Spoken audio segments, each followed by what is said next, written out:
अस्सलाम वालेकुम। My name is Khalil Ahmed. आज का lecture ASF security measurements and laws के ऊपर है। As you know AD ASF और इंस्पेक्टर एएसएफ के पेपर में 20% का जो पोर्शन होता है वो सिक्योरिटी मेजरमेंट्स एंड लॉज़ के ऊपर होता है। और ये सारा पोर्शन जो है वो एएसएफ एक्ट 1975 से कवर नहीं होता। आपको काफ़ी ज़्यादा एक्स्ट्रा चीज़ें करके जाना पड़ता है। तो यहाँ पे मैंने कुछ पेपर निकाले हैं, एक 2022 का है और 2 जो हैं वो 2024 के हैं। तो वो पेपर हम करेंगे तो हमें आइडिया हो जाएगा कि हमें कौन-सी एक्स्ट्रा चीज़ें करके जाना चाहिए। तो यहाँ पे मैंने कंप्लीट पेपर ऐड नहीं किया। हमारा आज के लेक्चर में main target security measurements and laws के ऊपर है, तो मैंने जो 20% का पोर्शन है, वो ही निकाला है। तो हम यहाँ पे इनको क्विकली जो है वो कवर करेंगे।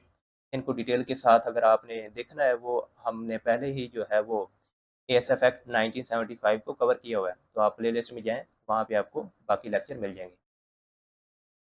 एडीएसएफ 2022 यहाँ पे केस नंबर गिवन है, इससे आप इसको वेरीफाई भी कर सकते हैं। Which federal ministry control the airport security force? Answer is defence ministry. इससे पहले एविएशन डिवीजन जो है वो एएसएफ को कंट्रोल करती थी, लेकिन फरवरी 2025 के अंदर जो एविएशन मिनिस्ट्री है उसको डिफेंस मिनिस्ट्री के अंदर मर्ज कर दिया गया है। तो अब जो है एएसएफ ऑटोमेटिकली डिफेंस मिनिस्ट्री के अंडर चला गया है। यहाँ पे मैं आपको आर्टिकल भी दिखाता हूँ। वैसे ये जो कॉन्सेप्ट है मैं अपने प्रीवियस लेक्चर के अंदर एक्सप्लेन कर चुका हूँ। तो यहाँ पे देखें, aviation ministry merge with defence, फरवरी 2025।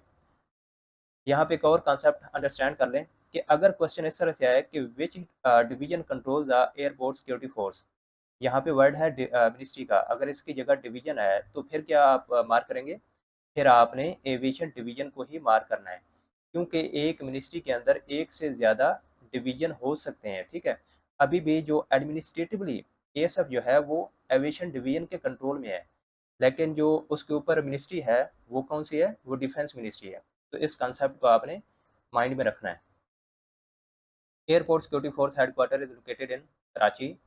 CCTV cameras are used as security tools. Whoever knowingly gives or causes a false alarm of fire to the fire brigade can be punished with imprisonment up to 3 months, fine up to 15,000 rupees, any both of them.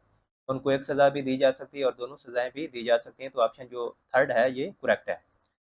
According to the ASF Act 1975, the Director General has the power to make the regulations regarding ASF true. अगर यहाँ पे regulation की जगह rules हों तो फिर ये wrong होता है, क्योंकि रूल जो है वो सिर्फ फेडरल गवर्नमेंट ही बना सकती है।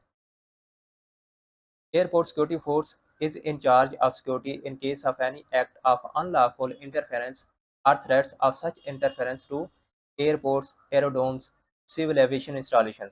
इनमें से किसी के ऊपर भी कोई इनको फील होता है कि यहाँ पे इंटरफेरेंस है, यहाँ पे थ्रेट है, तो ये इनकी ड्यूटी है कि वो इनको प्रोटेक्ट करें। तो ऑल ऑफ दीज ऑप्शन ठीक है।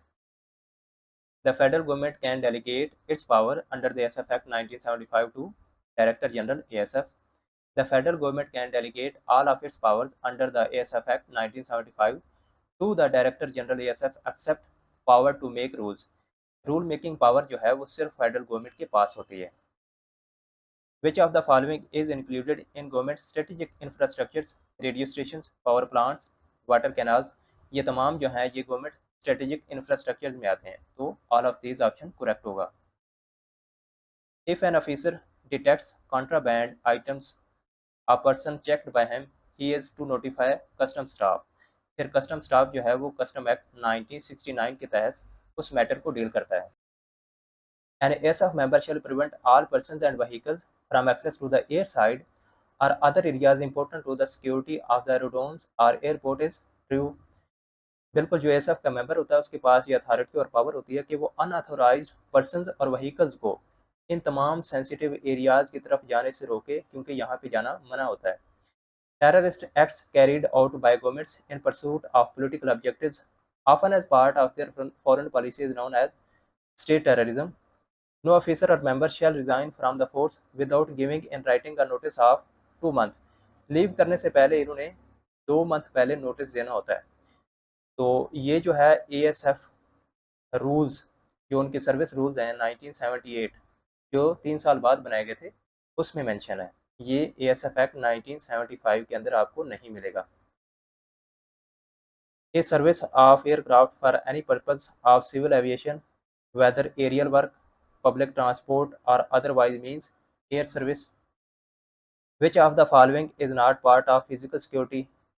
CCTV cameras, security guards, encryption, ये जो है उसका पार्ट नहीं है। Officers and members of the ASF are subject to Pakistan army act 1952। If the district police officer considers any order of the Zilla Nazim unlawful or malafide, he may recourse to District Public Safety and Police Complaints Commission. The National Public Safety Commission shall oversee the functioning of Federal Investigation Agency (FIA).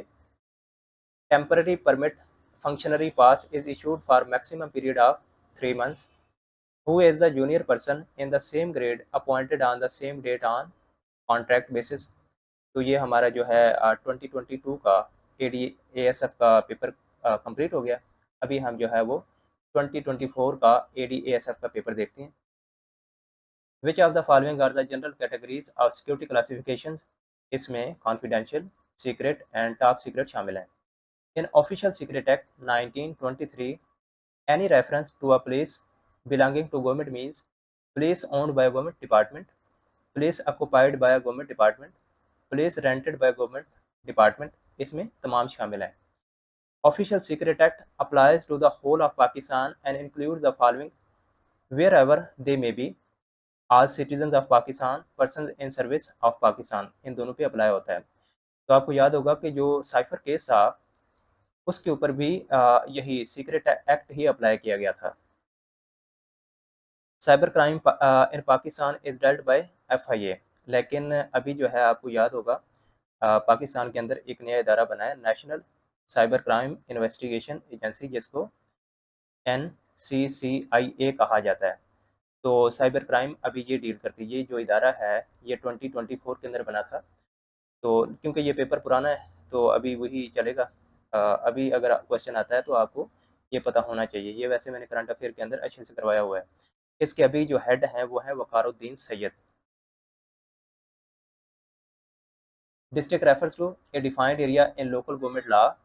Federal law enforcement agencies include federal investigation agency and Islamabad police, anti narcotics force and railway police, Pakistan motorway and highway police. ये तमाम जो इदारे हैं ये federal के अंदर काम करते हैं। तो आंसर जो होगा वो आला ऑफ दीज होगा। District police officer means the head of police of a district who is of police and is under Article 15, not below the rank of SSP. District police means a district police officer. Abuses of human rights include discriminating at workplace on traits like race, gender, and sexual orientation, failing to provide maternity leave, not paying a sufficient minimum wage। ये जो तमाम हैं categories हैं ये abuses of human rights में आते हैं। तो आंसर होगा all of these. Remedy to human rights issue can be done by ensuring civil control of military and security forces, ensuring due process, fairness and impartiality in legal proceedings, strengthening judicial independence। तो तमाम option जो है ये correct हैं। What are the protection of human rights? Right to life and liberty, freedom from slavery and torture, freedom of opinion and expression। तमाम option correct हैं। The Universal Declaration of Human Rights is a milestone document adopted on 10th December 1948 by General Assembly, Resolution 217A Part 2. A fully functional legal system is based on criminal and civil law, common and statutory law. Both A and B are correct. A functional legal system is important for a country as it serves as a norm of conduct for citizens, as a source of proper guidelines and order upon the behavior for all citizens। ये भी A and B correct है। The spirit and responsibility of laws include protecting of individuals from other individuals, from organizations and even from the government। Which of the following is not a key feature of the separation of power? ये जो है everyone is equally subject to the law, ये rule of law की spirit है, ना कि separation of power की। Separation of power अब में आपको पता है कि जो गवर्नमेंट के 3 आर्गन होते हैं जिसमें लेजिस्लेटिव, जुडिशरी, एग्जीक्यूटिव, तो उनका आपस में एक बैलेंस होता है। अगरचे वो एक दूसरे के ऊपर चेक्स एंड बैलेंस रखते हैं अकॉर्डिंग टू द कॉन्स्टिट्यूशनल मतलब उनकी जो पावर्स होती हैं उसके अकॉर्डिंग, लेकिन वो एक दूसरे के काम में इंटरफेयर नहीं करती, तो उसको सेपरेशन ऑफ पावर कहा जाता है। रूल ऑफ लॉ जो है ये डाइसी ने पेश किया था, तो ये इससे मैच नहीं होता। Whoever involved in kidnapping, for ransom, hostage taking, or hijacking, he committed offense of terrorism. Section 10 of the Anti-Terrorism Act 1997 empowers to enter for search police under the code, civil armed forces, all of these. इन तमाम forces को इस section के तहत अख्तियार दिया गया है कि अगर उनको लगता है कि कहीं पे टेररिज्म एक्टिविटी हो रही है या हो सकती है, तो वो उस जगह को और उन लोगों को सर्च कर सकते हैं। The chairperson of provincial public safety and police complaints commission will be provincial home minister. The criminal justice coordination committee is presided bye district and session जज। हमने यहाँ पे 2 पेपर कंप्लीट कर लिए हैं।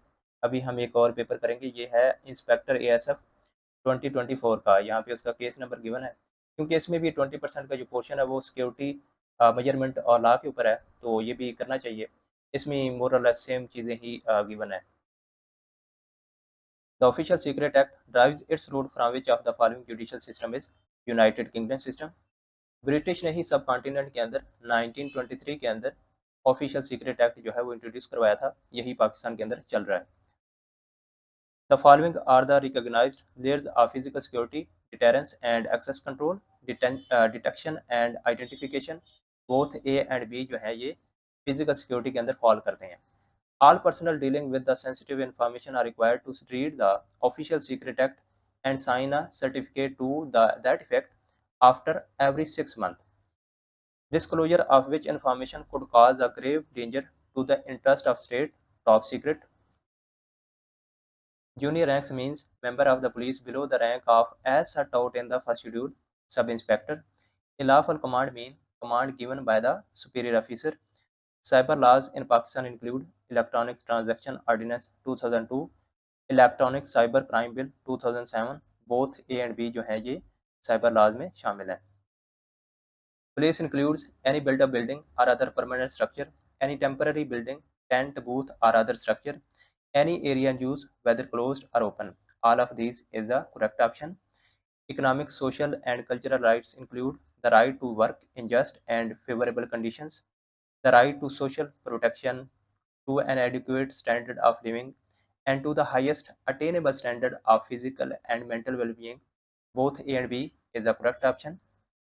Main convention of the human right include all of these is the correct option. Anti-Money Laundering Act was passed in 2010. Whoever commits the offence of money laundering shall be punishable with rigorous imprisonment, which shall not be less than 3 years, but which may extend to 7 years. NACTA was established under the Act of 2013. Rule of plea of alibi is applicable in criminal cases. Scheduled offences are provided in Schedule 3rd of the Anti-Terrorism Act 1997. Anti-Terrorism Act 1997 first schedule deals with list of proscribed organizations. The Criminal Justice Coordination Committee is presided by a district and session judge. ये MCQs repeat हुआ है। In a district shall be the appointing authority for the appointment of junior ranks. Junior ranks के जो personal होते हैं उनकी appointment head of district police, inspector general of police दोनों कर सकते हैं। So option A and B is the correct option. Any police officer who is guilty of any willful order which he is bound to observe or obey, breach or neglect of any provision of law or rule or regulation, or shall be punished with imprisonment of a term of which may extend to 3 years. Fact-finding inquiry report is admissible in evidence before a tribunal. तो ये हमारे 3 paper जो हैं वो cover हो गए। तो इसके अंदर जो है हमने 60 एमसीक्यूज कवर किए हैं। तो यहाँ पे हम एनालिसिस देखते हैं कि जो लिस्ट ऑफ की सिक्योरिटी मेजर्स हैं वो क्या थी। तो यहाँ पे देखें, एक तो है एएसएफ एक्ट 1975, यहाँ से हैंडसम क्वेश्चन आए हैं, लेकिन इससे जो है आप देख सकते हैं कि आपके 20 मार्क्स के एमसीक्यूज ठीक नहीं हो सकते। इसके अलावा एएसएफ सर्विस रूल्स भी आए, इसके रिलेटेड एक एमसीक्यू था। ऑफिशियल सीक्रेट एक्ट, यहाँ से काफ़ी ज़्यादा एमसीक्यूज आए हैं। पुलिस आर्डर 2002, यहाँ से भी काफ़ी ज़्यादा एमसीक्यूज आए हैं। एंटी टेररिज्म एक्ट 1997, यहाँ से भी एक मेजर चंक आया है। उसके अलावा जो है साइबर लॉ इन पाकिस्तान, यहाँ से भी एमसीक्यूज आपने ऑब्जर्व किए होंगे। तो इसमें 3 लॉज हैं basically. Electronic transaction ordinance 2002, prevention of electronic crimes act 2016, cyber crime bill 2007, anti money laundering act 2010, ये अभी जो हमने लास्ट पेपर किया उसमें ज़्यादा एमसीक्यू थे। Naked act 2013, human rights and UN convention, इनके ऊपर भी एमसीक्यूज आए हैं। तो इसका जो पाकिस्तान का लॉ है ना, एक एक्ट है, prevention of trafficking in person act 2018, तो इसको भी उसने टच किया है। इसके अलावा फिजिकल सिक्योरिटी लेयर्स जो है ना, ये मैं आपको करवा देता हूँ। बाकी जितने भी हैं, एक तो आपने इसमें देखा है कि वो शेड्यूल पूछ रहा है, इन डेप्थ नहीं जा रहा। मतलब ऐसा है ना कि डेफिनेशन वगैरह वो नहीं पूछ रहा, जैसे हमने एएसएफ एक्ट के अंदर कवर की हैं वो चीज़ें यहाँ पे नहीं पूछ रहा। लेकिन ये है कि हैंडसम क्वेश्चन उसने पूछे हैं, मीन कि जैसे वो पनिशमेंट का पूछ रहा है, फिर ये पूछ रहा है कि ये जो स्पेसिफिक शेड्यूल है, 1 है, 2 है, 3 है, ये किसको डील कर रहा है। स्पेसिफिकली उसने इन 2 एक्ट्स को टच किया है, पुलिस ऑर्डर 2002 और एंटी टेररिज्म एक्ट 1997। तो ये इम्पोर्टेंट है। मैं आपको अभी ना जो ये वाला है पार्ट, फिजिकल सिक्योरिटी लेयर्स, ये मैं आपको करवा देता हूँ। ये जो एएसएफ की वेबसाइट है ना, वहाँ पे आपके काफ़ी एमसीक्यूज़ कवर हो जाएँगे। मैं आपको वो करवाता हूँ। इसके बाद जो है हम मोस्ट इम्पोर्टेंट जो एमसीक्यूज़ हैं पास्ट पेपर से मैंने कलेक्ट किए हैं, ये तकरीबन 100 एमसीक्यूज़ हैं, इससे ज़्यादा हैं। तो ये भी कवर करते हैं, तो इंशाल्लाह आपकी जो है ना, इसके बाद तैयारी अच्छी हो जाएगी। ये आपके सामने एयरपोर्ट सिक्योरिटी फोर्स की ऑफिशियल वेबसाइट ओपन है। आप इसको asf.gov.pk पे जाके एक्सेस कर सकते हैं। मैंने इसका कमांड स्ट्रक्चर ओपन किया हुआ है। ये एग्ज़ाम पॉइंट ऑफ व्यू के हवाले से काफ़ी ज़्यादा इंपॉर्टेंट है। यहाँ से एग्जामिनर क्वेश्चन पूछता है। सबसे पहले देखें, डायरेक्टर जनरल अदनान आसिफ जहां शाद is the current director general. Brigadier Salman Khalid Qureshi is the current deputy director general. ये इंपॉर्टेंट नेम है, ये पूछे जा सकते हैं। उसके बाद देखें, सेक्टर कमांडर, पाकिस्तान में 2 सेक्टर्स हैं बेसिकली, एक साउथ में और एक नॉर्थ में। इनके नेम भी आप देख लें। उसके बाद देखें हमारे पास स्ट्रक्चर कौन सा है, हेड क्वार्टर्स एएसएफ, इनके भी हेड हैं। आप इनको स्किप कर दें, हमने जो है वो सिक्योरिटी वाले ज़्यादा देखने हैं, वही एग्ज़ाम में ज़्यादा पूछे जाते हैं। तो उसके बाद देखिए हमारे पास है मेजर एयरपोर्ट्स। पाकिस्तान के अंदर 3 मेजर एयरपोर्ट्स हैं, लाहौर, इस्लामाबाद एंड कराची, और यही पाकिस्तान के बिजिएस्ट एयरपोर्ट्स भी हैं। अदर एयरपोर्ट्स देखें, जैसे कि क्वेटा, बाचा खान, पेशावर। तो आप सबके नेम तो याद नहीं कर सकते, लेकिन आपने एक चीज़ यहाँ पे ऑब्ज़र्व करनी है कि जो हमारे मेजर एयरपोर्ट्स हैं, उनका जो सिक्योरिटी हेड है, वो क्या कहलाता है? वो कहलाता है चीफ सिक्योरिटी ऑफिसर। यहाँ पे भी देखें, हमने जो ऊपर मेजर 3 एयरपोर्ट्स देखे हैं, उनके भी हेड जो थे, वो चीफ सिक्योरिटी ऑफिसर थे, ठीक है? ये एक कांसेप्ट पूछा जा सकता है एग्ज़ाम में। लेकिन जो हमारे छोटे एयरपोर्ट्स हैं, उनका हेड क्या कहलाता है? यहाँ पे देखें, ऑफिसर कमांडिंग, ठीक है? जो जैसे ये है सुई airport, Panjgur airport, Chitral airport, यहाँ पे ऑफिसर कमांडिंग जो है वो सिक्योरिटी हेड होता है। उसके बाद हम आएँगे अ, नीचे, तो नीचे कोई इन्फॉर्मेशन इतनी इम्पोर्टेंट नहीं है। तो यहाँ पे जो है ना, ये वाला देखें, इसमें हमने देखना है कि कौन से इम्पोर्टेंट सेक्शन है। एक तो आपने देखना है मोटो ऑफ एएसएफ, इसको ओपन करते हैं। इसको मैंने ओपन किया, तो हमारे पास ये ओपन हो गया। मोटो क्या है? Firm and courteous, it is the motto of ASF. ये भी एग्ज़ाम में पूछा जा सकता है। उसके बाद हम नीचे जाएँगे, मज़ीद देखेंगे कि कौन-कौन से सेक्शंस इम्पोर्टेंट हैं। इसमें ये जो सेक्शन है ना, सिक्योरिटी स्क्रीनिंग सिस्टम, ये सबसे ज़्यादा इम्पोर्टेंट है। इसको ओपन करते हैं। देखें इस तरह से हमारे पास ये ओपन हो गया। तो यहाँ पे देखें, ये जो आ रही है ना लिस्ट आपके पास, list of dangerous goods and articles, ये आपने बहुत अच्छे से कर लेने हैं। सबसे पहले देखें, फायर आर्म, ये हमारे पास ओपन हुए हैं। इनकी सारी लिस्ट को आपने देख लेना है कि कौन-कौन सी जो फायर आर्म में चीज़ें हैं, वो प्रोहिबिटेड हैं। जैसे यहाँ पे देखें, पिस्टल्स, रिवॉल्वर्स, राइफ़ल्स, शॉटगन्स। लेकिन ये जो है ना, ये देखें, यहाँ से इम्पोर्टेंट एमसीक्यूज़ बन सकता है। वो कहता है टॉय गन्स, रेप्लिकास भी अलाउ नहीं है। वजह यह है कि इसको भी मिस्टेकनली रियल वेपन्स कंसिडर किया जा सकता है, इस वजह से इनको भी साथ कैरी ऑन करना अलाउ नहीं है। तो इस तरह की छोटी-छोटी चीज़ें जो हैं, ये पॉइंट्स बना के या कंसेप्ट के फॉर्म में पूछा जा सकता है। तो उसके बाद आप जो है वो ओपन कर लें स्टनिंग डिवाइसेस। इसमें देखें कौन-कौन सी चीज़ें हैं। इसमें है shocking such as stun guns, tasers, stun batons, animal stunners and animal killers ETC. यहाँ पे कुछ गैसेज़ भी हैं जैसे टियर गैसेज़, ये भी अलाउ नहीं है। तो उसके बाद देखें शार्प ऑब्जेक्ट्स, ये भी अलाउ नहीं है। इसमें जो इम्पोर्टेंट पॉइंट है जो मैंने आपको बताना है वो यहाँ पे देखें knife, knifes with blades of more than 6 centimetre.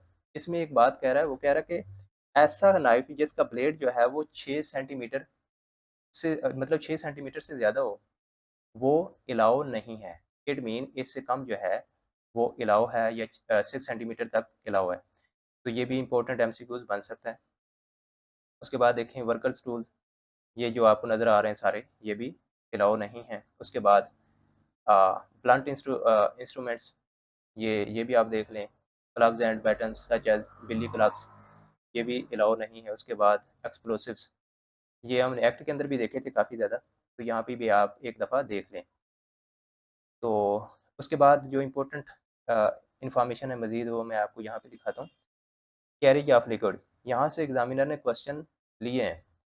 All liquids like gels, lotions, pastes, pressurised foams, sprays, food stuff and cosmetics up to 100 millilitre are allowed as hand bag. ठीक है, वो ये एक देखें कंसेप्ट से आपने समझना है। वो कह रहा है कि ये सारी जो चीज़ें मैंने यहाँ पे मेंशन की हुई है ना, ये लिक्विड में आती है ना। वो कहता है इनका जो मेजरिंग साइज़ है वो 100 मिलीलीटर हो। आगे जाके उसने बात की है, वो कहता है कि 100 ग्राम भी हो सकता है। वेट में अगर है तो वो 100 ग्राम होगा, अगर लिक्विड में है तो वो 100 मिलीलीटर होगा। वो आप हैंड बैग में कैरी ऑन कर सकते हैं।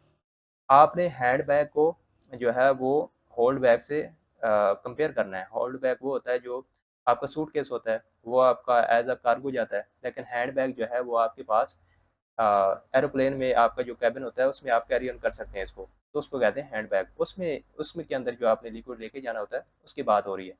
तो उसका जो उसकी जो लिमिट है वो कितनी है, 100 मिलीलीटर। तो उसमें भी फिर इंस्ट्रक्शंस हैं कि आपने किस तरह से इसको कैरी ऑन करना है। एक तो वो कहता है कि ये ट्रांसपेरेंट होना चाहिए, मीन के बाहर से नज़र आना चाहिए कि इसके अंदर क्या है, कौन सा लिक्विड है। और फिर ये रीसीलेबल बैग होना चाहिए, मीन कि ऐसा ना हो कि आपने उसको फुली सील किया हो, उसको तोड़ना पड़े, दोबारा से उसकी सील ही ना हो। मतलब उसको लगा कैसे लगाएँगे फिर आप? तो ऐसा हो कि आप उसको दोबारा से ओपन कर सकें, दोबारा से उसको सील कर सकें, इस तरह का होना चाहिए। मतलब फिर ये है कि फास्ट एंड क्लोज़्ड होना चाहिए। 1 बैग पर पैसेंजर, एक पैसेंजर के पास 1 बैग होना चाहिए। इसके अलावा यहाँ पे तो हमने लिक्विड देख लिया।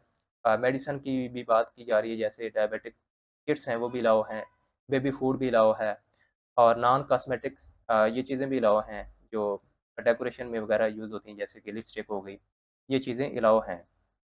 ये हैंड बैग में आप कैरी ऑन कर सकते हैं। तो इसके अलावा भी मैं आपको कुछ और इन्फॉर्मेशन दिखाता हूँ। यहाँ पे देखें, शू स्क्रीनिंग, तो ये हमने देखा था कि एक्स-रे यूज़ होता है इंस्पेक्शन के लिए ना। तो इस तरह से इसको वहाँ पे पुट इन किया जाता है, तो उसकी एक्स-रे के ज़रिए इंस्पेक्शन की जाती है। या आपने वैसे रीड कर लेना, जो इम्पोर्टेंट पॉइंट है वो मैं आपको बता रहा हूँ। मज़ीद भी पॉइंट यहाँ पे निकल सकते हैं। उसके बाद देखें मज़ीद इम्पोर्टेंट सेक्शन है ये वाला। हमने ये तो देखा कि उसका जो हैंडबैग के अंदर जो मतलब आपको अलाउ है वो 100 मिलीलीटर या 100 ग्राम वेट के मुताबिक जो है वो आप कोई चीज़ कैरी ऑन कर सकते हैं। उसका भी फिर साइज़ यहाँ पे मेंशन है कि साइज़ कितना होना चाहिए, no longer than 20 centimetre cross 20 centimetre, या अगर इंच में देखें तो 8 इंच क्रॉस 8 इंच बनेगा। तो ये इम्पोर्टेंट फैक्ट्स हैं, इनको आपने जो है ना मिस नहीं करना। इसके अलावा भी आप नीचे जाएँगे आपको और इम्पोर्टेंट सेक्शन मिल जाएँगे।